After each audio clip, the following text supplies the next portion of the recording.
महानगरपालिका द्वारा फायर विभागનું સ્ટ્રેન્થનિંગનું કામ સતત ચાલુ છે।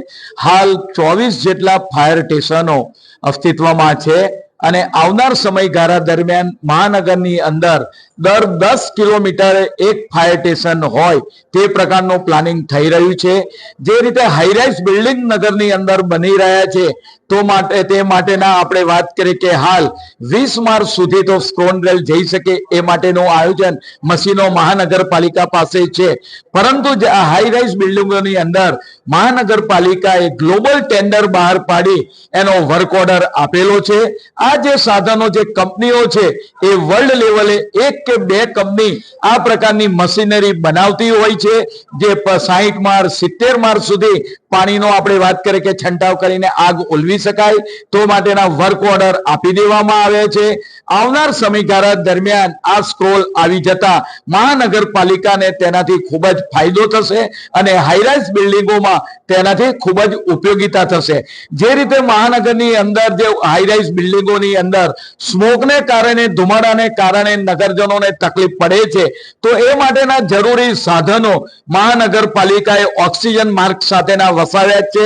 હમણાં જ જ્યારે થોડા દિવસો પહેલા શિવાલિક બિલ્ડિંગમાં આગ લાગી ત્યારે ધુમાડાના ગોટે ગોટાને કારણે અનેક લોકોના જીવ અમારા ફાયરના જવાનોએ ઓક્સિજન માસ્કની મદદથી બચાવ્યા હતા। આમ ગમે તેટલી આગ હોય એની અંદર અમારા ફાયરના જવાનો એની અંદરથી આપણે વાત કરીએ કે લોકોની સુરક્ષાનું કામ કરતા હોય છે। તદુપરાંત જ્યારે મહાનગરની અંદર વોટર બોડી મોટી માત્રામાં આવેલી હોય ત્યારે દેશનું પ્રથમ મહાનગરપાલિકા છે જેની પાસે વોટર ટ્રેકર પોતાનું જ્યારે કોઈ બોડી પાણીની અંદર ડૂબી ગઈ હોય અને એને શોધવી હોય રાત્રિના સમય પણ શોધવી હોય તો આપણે વોટર ટ્રેકરની મદદથી 2 ટ્રેકરો 2 કરોડના ખર્ચે મહાનગરપાલિકાએ વસાયા છે। ભરતીની બાબતે હમણાં 100 જેટલા વાત કરીએ કે ફાયરમેનોની ભરતી કરવામાં આવી છે।